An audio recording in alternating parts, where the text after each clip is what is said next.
آپ سمجھیے دنیا کے اعتبار سے بھی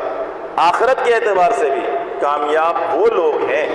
جنہوں نے اپنے وقت کی قدر و قیمت کی۔ آج دنیا کے اندر ہمیں بہت سارے بڑے علماء نظر آتے ہیں، ہمارے اکابرین کے جو نام آتے ہیں بڑی فہرست ہیں۔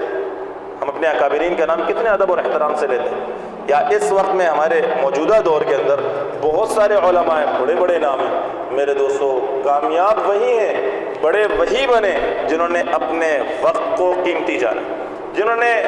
ہماری طرح اپنے وقت کو برباد نہیں کیا، ضائع نہیں کیا، کھیل کود میں نہیں لگایا اور فضولیات میں لغویات میں نہیں لگایا،